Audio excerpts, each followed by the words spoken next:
उत्तरी अमेरिका महाद्वीप का अध्ययन करते हुए अभी तक आपने ये देखा कि उत्तरी अमेरिका महाद्वीप पर झीलों का निर्माण कैसे हुआ, कैसे ये सभी झीलें एक लाइन में निर्मित हुई और उनमें से कौन सी झील कहाँ पर स्थित है, इसके बारे में आपने अध्ययन कर लिया है अभी तक।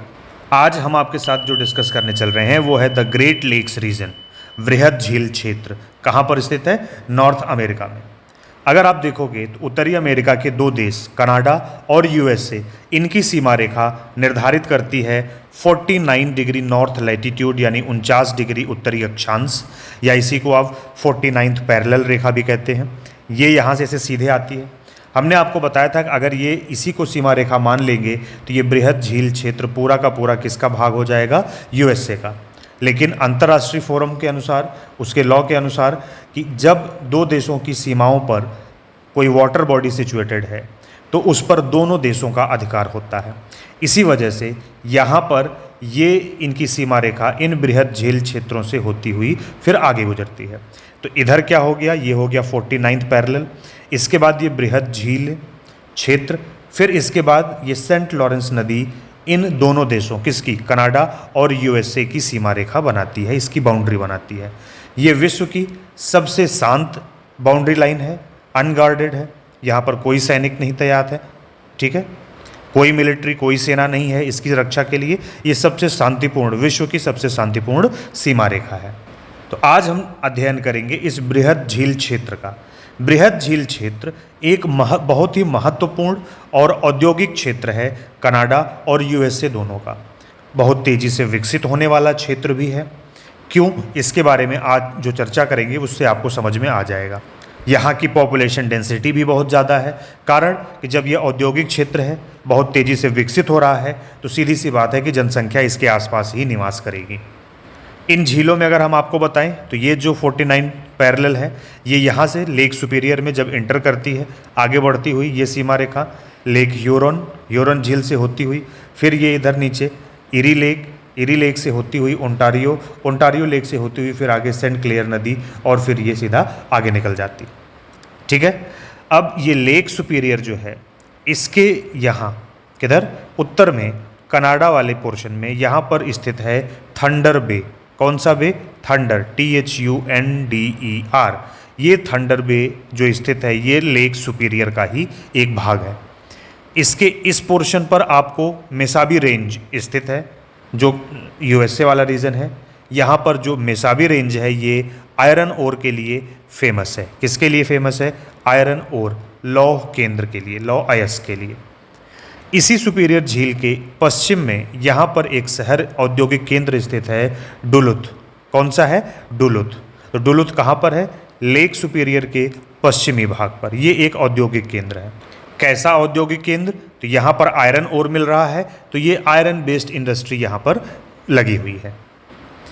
इस सीमा रेखा के उत्तर में इधर क्या है? कनाडा, और नीचे की तरफ क्या है? यूएसए।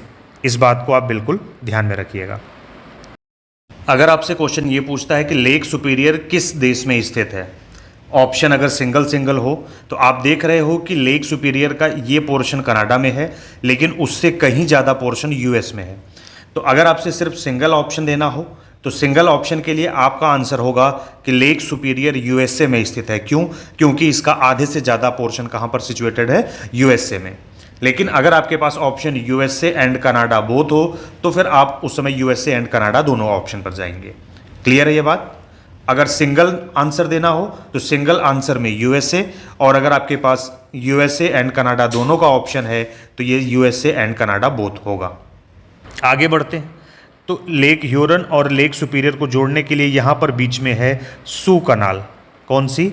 सू कनाल, सू नहर है जो लेक सुपीरियर और ह्यूरन लेक दोनों को आपस में जोड़ती है। ये सू कनाल है तो प्राकृतिक, लेकिन मानव निर्मित भी है। मानव निर्मित का मतलब कि इसका जो चौड़ीकरण है, इसका जो विस्तार किया गया है वो ह्यूमंस के द्वारा किया गया। क्यों किया गया? ये इसलिए किया गया कि जिससे बड़े जलयान इधर से होते हुए लेक सुपीरियर में इंटर कर सकें। आगे बढ़ते हैं। ये आपको दिख रहा है, ये है जॉर्जियन बे। स्पेलिंग होगी इसकी GEORGIAN, जॉर्जियन बे। तो ये कहाँ पर है, ये रहा आपका जॉर्जियन बे। अब ये लेक ह्यूरन, इधर आगे बढ़ते हैं तो लेक मिशिगन है। इन दोनों को जोड़ने के लिए यहाँ पर बीच में एक स्ट्रेट है, ये है आपका मैकिनेक स्ट्रेट। कौन सी स्ट्रेट है ये, कौन सी जल संधि है, तो ये जल संधि है मैकिनेक जल संधि। तो मैकिनेक जल संधि लेक मिशिगन और लेक ह्यूरन को जोड़ती है, ठीक है। सू कनाल लेक सुपीरियर और लेक ह्यूरन को जोड़ती है। ये आपका जॉर्जियन बे है। यहाँ पर आपका थंडर बे है। जॉर्जियन बे ह्यूरन झील का हिस्सा है, थंडर बे सुपीरियर झील का हिस्सा है। ये सारी चीज़ें आपको ध्यान में रहनी चाहिए। डुलुथ सुपीरियर झील के पश्चिम तट पर स्थित है। यहाँ पर आपको आयरन माउंटेन स्थित है। लेक मिशिगन के पश्चिम में आयरन माउंटेन स्थित है। जैसा नाम है वैसा काम है। आयरन माउंटेन का मतलब क्या हुआ कि यहाँ पर आयरन ओर डिपॉजिट्स है बहुत। फिर यहीं पर आप ये जो इसका जो ये हिस्सा निकला हुआ है, ये ग्रीन बे, ये आपको दिख रही होगी ग्रीन बे, ये इसके बिल्कुल इस वाले हिस्से पर स्थित है। तो ग्रीन बे किसका हिस्सा है, लेक मिशिगन का। यहाँ से आगे बढ़ते हैं तो ये है मिलवाकी। मिलवाकी ये कहाँ पर स्थित है, लेक मिशिगन के किनारे स्थित है और यहाँ पर इलेक्ट्रिकल इंडस्ट्रीज़ डेवलप हैं। मिलवाकी में क्या किसका इंडस्ट्री है, इलेक्ट्रिकल इंडस्ट्रीज़ है यहाँ पर। यहीं पर एक आपको दिख रहा है ये मेडिसन सिटी। तो ये मेडिसन सिटी एक्चुअल में एक डेयरी बेल्ट है। कौन सा belt, dairy belt. Dairy belt क्यों, क्योंकि ये जो क्षेत्र है यहाँ पर शीतोष्ण घास पाई जाती है, टेम्परेट ग्रासलैंड। तो टेम्परेट ग्रासलैंड हमने आपको बताया हरी मुलायम घास, जहाँ पर ये होगी वहाँ पर कैटल रियरिंग होगी। कैटल रियरिंग होगी तो वहाँ पर क्या होगा, डेयरी और मीट इंडस्ट्री वहाँ पर क्या होगी, इस्टेब्लिश होगी। तो मेडिसन में जो शीतोष्ण घास पाई जाती है उसको यहाँ पर यूएस में किस नाम से जानते हैं, तो इसको कहते हैं प्रेयरी। किस नाम से जानते हैं, प्रेयरी। तो हरी मुलायम घास का मैदान या शीतोष्ण घास का मैदान या टेम्परेट ग्रासलैंड को यूएसए में किस नाम से जानते हैं, यूएसए में इसको कहते हैं प्रेयरी। ऑस्ट्रेलिया में इसे किस नाम से जानते हैं, डाउन्स रीजन, डाउन्स क्षेत्र, ठीक है। ये सब आपको ध्यान में रहना चाहिए। प्रेयरी कहाँ कहते हैं, यूएसए में, संयुक्त राज्य अमेरिका में। ऑस्ट्रेलिया में डाउन्स। ये मेडिसन से आपको दिख गया। आगे बढ़ते हैं तो इसी लेक मिशिगन के किनारे इलिनोइस में, अब आप देख रहे थे मिलवॉकी कहाँ पर स्थित था, विस्कॉन्सिन में। डुलुथ किसका हिस्सा है, मिनीसोटा का। ये आप समझ रहे हैं। तो अब यहाँ पर एक ये शहर है शिकागो। शिकागो इलिनोइस का पार्ट है। हमने आपको जो मैपिंग में ध्यान होगा तो हमने क्या दिखाया था, इलिनोइस, इंडियाना और ओहियो, ये तीनों एक साथ थे। तो इलिनोइस में कौन सा शहर स्थित है, शिकागो। शिकागो विंडी सिटी के नाम से फेमस है। विंडी सिटी, तेज़ हवाएं चलती हैं यहाँ, 12 महीने हवाएं चलती हैं, इसीलिए इसको क्या कहते हैं, विंडी सिटी। विंड से बना विंडी। विश्व का सबसे बड़ा बूचड़ खाना भी यहीं पर स्थित है, स्लॉटर सिटी के नाम से प्रसिद्ध है। कौन, शिकागो, ठीक है। और इसके साथ ही साथ यहाँ पर विश्व की सबसे बड़ी मलिन बस्ती, स्लम एरिया यहीं पर स्थित है। कहाँ पर, शिकागो में। इंडिया में कौन सी है, तो इंडिया की मलिन बस्ती का नाम आप जानते हो, वो क्या है, धारावी। ये कहाँ स्थित है, मुंबई में। तो इंडिया विश्व की सबसे बड़ी कहाँ पर स्थित है, वो है शिकागो में। तो इस तरीके से शिकागो एक इंडस्ट्रियल सिटी, विंडी सिटी और इसके साथ ही साथ सबसे बड़ा स्लम एरिया है यहाँ पर। कहाँ पर, शिकागो में। शिकागो के तट पर ही यहाँ पर इस जगह, मतलब इंडियाना में एक जगह है, एक सिटी है गैरी। ये भी एक इंडस्ट्रियल सिटी है जो इंडियाना में है और लेक मिशिगन के यहाँ किनारे पर इस जगह पर है। कैसी इंडस्ट्रियल सिटी, तो ये आयरन स्टील इंडस्ट्री यहाँ पर डेवलप्ड है गैरी में। इसके इस वाले हिस्से में ग्रैंड रैपिड्स हैं। फिर अब आप वापस आगे आ गए तो ये स्ट्रेट हो गया मैकिनेक स्ट्रेट। ह्यूरन झील, अब ह्यूरन झील और इरी झील को, लेक ह्यूरन और लेक इरी को जोड़ने के लिए यहाँ बीच पर है, ये है सेंट क्लेयर लेक। यहाँ पर ये है सेंट क्लेयर लेक, ठीक है। और इसको जोड़ने के लिए यहाँ पर सेंट क्लेयर रिवर भी है, सेंट क्लेयर नदी भी है। तो इसमें कंफ्यूज नहीं होइएगा, ध्यान रहे। सेंट क्लेयर लेक या सेंट क्लेयर रिवर कहाँ किसको जोड़ती है, लेक ह्यूरन और लेक इरी को। कहीं कहीं पर आपको ये भी दिखेगा कि ये सेंट क्लेयर लेक के बाद में इधर का जो ये नदी है, ये है डेट्रॉइट रिवर। क्या कहते हैं इसको, डेट्रॉइट रिवर। डेट्रॉइट रिवर क्यों कहते हैं इसे, ये आपको दिख रहा है डेट्रॉइट शहर यहीं पर स्थित है। डेट्रॉइट एक ऑटोमोबाइल इंडस्ट्री यहाँ पर डेवलप्ड है। तो ऑटोमोबाइल इंडस्ट्रीज़ जो यहाँ पे डेवलप्ड है, वहाँ पे 3 बड़ी ऑटोमोबाइल कंपनियाँ जनरल मोटर्स, फोर्ड और किस्लर, इनके जो मैन्युफैक्चरिंग प्लांट्स हैं वो यहीं डेट्रॉइट में ही सिचुएटेड हैं। तो डेट्रॉइट को अमेरिका के ऑटोमोबाइल इंडस्ट्री का एरिया माना जाता है। आगे बढ़ते हैं, लेक इरी, इसके तट पर यहीं पर एक शहर है टोलेडो। कौन सा है? टोलेडो। ये भी एक इंडस्ट्रियल सिटी है और ये ओहियो में ही स्थित है। यहाँ पर है टोलेडो और दूसरा है आपका क्लीवलैंड। और इसके आगे बढ़ते हैं तो पेंसिल्वेनिया में लेक इरी के किनारे इरी नाम का ही एक सिटी है। कौन सी? इरी नाम की एक सिटी है। कहाँ पर पड़ती है? ये पेंसिल्वेनिया का हिस्सा है, लेक इरी के किनारे है। अब लेक इरी से जब आगे बढ़ते हैं तो लेक ओंटारियो और लेक इरी को जोड़ने के लिए बीच में एक है वेलैंड कनाल। यहाँ पर क्या है? ये है वेलैंड कनाल।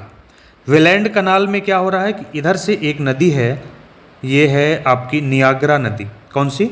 नियाग्रा नदी, जो लगभग कितनी है? 58 किलोमीटर लंबी है। कौन सी? नियाग्रा नदी जो 58 किलोमीटर लंबी है, ये इधर से बहते हुए अपना पानी लाके यहीं वेलैंड कनाल में गिराती है। तो ये पानी बहते हुए आके जब यहीं पे गिराती है तो यहीं पर एक फॉल बना हुआ है, एक जलप्रपात है, नियाग्रा फॉल या नियाग्रा जलप्रपात। तो आप ये देख रहे हो कि इसके इधर यूएसए का पोर्शन है, इधर से ये पानी बहते हुए आ रहा है और ये पानी गिरेगा कहाँ पर? तो ये पानी गिर रहा है इधर कनाडा वाले हिस्से में। किसमें? कनाडा के हिस्से में। तो प्रश्न आपसे पूछा जाता है कि नियाग्रा फॉल या नियाग्रा जलप्रपात कहाँ स्थित है? अगर महाद्वीप की बात पूछे तो उत्तरी अमेरिका महाद्वीप पर, लेकिन किस देश में स्थित है तो लोग यूएसए समझते हैं, जो कि गलत है। यूएसए में तो फॉल है ही नहीं। पानी कहाँ से बहता हुआ आ रहा? यूएसए से तो पानी बहता हुआ आ रहा है। पानी गिरेगा कहाँ पर? यूएसए से पानी गिर रहा है कनाडा में। तो ये फॉल कहाँ पर स्थित होगा? कनाडा में। आप ऐसे देखो, ये यूएसए से पानी आ रहा है, नीचे कनाडा, ऊपर है यूएसए और नीचे है कनाडा। ठीक है। अब जब ये पानी बहता हुआ आएगा यूएसए से तो ये कहाँ गिरेगा? ये गिरेगा कनाडा की धरती पर।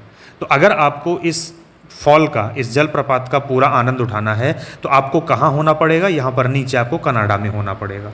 तो ये प्रपात कहाँ बन रहा है? ये कनाडा की धरती पे बन रहा है, इसलिए नियाग्रा फॉल कहाँ सिचुएटेड है? तो इसका जवाब होगा कनाडा में।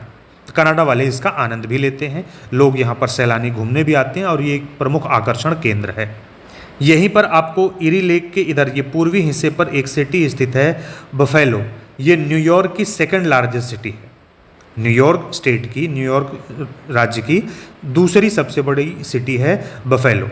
ये कहाँ स्थित है? लेक इरी के पूर्वी हिस्से पर। इसके बाद वेलैंड कनाल आती है और फिर ये पानी बहता हुआ लेक ओंटारियो में पहुँच जाता है। लेक ओंटारियो के ही तट पर ये आपको टोरंटो, जो कनाडा के ओंटारियो प्रांत की राजधानी है, वो इसी लेक ओंटारियो के तट पर स्थित है। ओंटारियो झील के पूर्व में, इधर पूर्व में एक लेक है, फिंगर्स लेक। ये इन झीलों का आकार इस तरह से उंगलियों की तरह है, फिंगर्स की तरह है, इसलिए इन झीलों को एक साथ संयुक्त रूप से क्या कहते हैं? फिंगर्स लेक कहते हैं। ये ओंटारियो झील के इधर पूर्व वाले क्षेत्र में स्थित है। अब प्रश्न ये उठता है कि क्या ये पानी ओंटारियो झील का यहीं रुक जाएगा या आगे जाएगा? तो बात यह है कि ये आगे बढ़ेगा। सेंट लॉरेंस नदी इस झील के पानी को आगे लेकर के बढ़ती है, जो एक रिफ्ट वैली, एक भ्रंश घाटी से होती हुई, बहती हुई सेंट लॉरेंस गल्फ में जाकर के अपना पानी गिराती है। ये भ्रंश घाटी के दोनों किनारों पर दो पर्वत हैं, ओल्ड माउंटेन्स हैं, जिनको आप कहते हैं लॉरेंटाइड माउंटेन्स।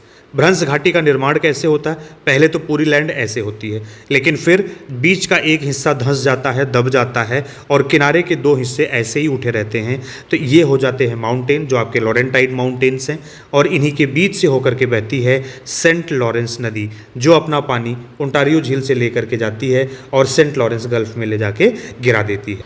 सेंट लॉरेंस नदी की एक सहायक नदी है ओटावा नदी, ये रही। तो ये ओटावा नदी इसकी लेफ्ट ट्रिब्यूटरी है, वामपंथी इसकी सहायक नदी है, जो सेंट लॉरेंस नदी में आकर के मिलती है। इसी रिवर के दाहिने किनारे पर ओटावा शहर बसा हुआ है, जो कि कनाडा की राजधानी है। आगे बढ़ते हैं तो सेंट लॉरेंस नदी के बिल्कुल बीचों बीच ये मॉन्ट्रियल सिटी स्थित है। कौन सा? मॉन्ट्रियल शहर स्थित है। नदी का पानी यहाँ दो भागों में बह जाता है, इधर से इस तरफ और इधर से इस तरफ होकर के फिर आगे जाके मिलते हुए निकल जाता है। अर्थात मॉन्ट्रियल एक नदी द्वीप है, 8 रिवर, AIT 8 रिवर। क्या ये इकलौता ऐसा नदी द्वीप है? नहीं। भारत में ब्रह्मपुत्र नदी पर माजुली द्वीप स्थित है। कौन सा? माजुली। माजुली द्वीप ब्रह्मपुत्र नदी पर स्थित है, जो कि विश्व का सबसे बड़ा नदी द्वीप है और मॉन्ट्रियल का नंबर आता है सेकेंड। तो लार्जेस्ट नदी द्वीप, सबसे बड़ा नदी द्वीप किस नदी पर है? ब्रह्मपुत्र नदी पर। कहाँ पर स्थित है? इंडिया में। भारत में कहाँ? तो भारत के आसाम में है। ठीक है, आसाम में ब्रह्मपुत्र नदी पर माजुली नदी द्वीप है, जो विश्व का सबसे बड़ा नदी द्वीप है। और दूसरा कौन सा है? मॉन्ट्रियल, जो कहाँ पर है? सेंट लॉरेंस नदी पर बना हुआ है। माजुली विकसित नहीं है और ये मॉन्ट्रियल क्या है आपका? विकसित हो गया है।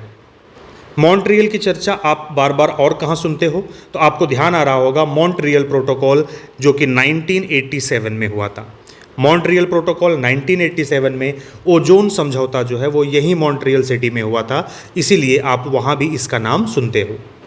इस प्रकार सेंट लॉरेंस नदी आगे बढ़ती है और क्यूबेक शहर, जो क्यूबेक प्रांत कनाडा है, यहाँ से होती हुई सेंट लॉरेंस गल्फ में जाकर के अपना पानी गिरा देती है। तो ये यात्रा थी जल की लेक सुपीरियर से होती हुई सेंट लॉरेंस गल्फ तक की, और वहीं से ये यात्रा शुरू भी होती है। क्यों? क्योंकि नॉर्थ अटलांटिक ओशन से, उत्तरी अटलांटिक महासागर से आने वाले जलयान जो हैं, ये नॉर्थ अटलांटिक ओशन से आने वाले जलयान सेंट लॉरेंस गल्फ से होते हुए, सेंट लॉरेंस रिवर से होते हुए, लेक ओंटारियो, ये आपका जो है कि कहाँ पे? मॉन्ट्रियल होते हुए lake Ontario, lake eri, Hurun होते हुए लेक सुपीरियर तक आते हैं।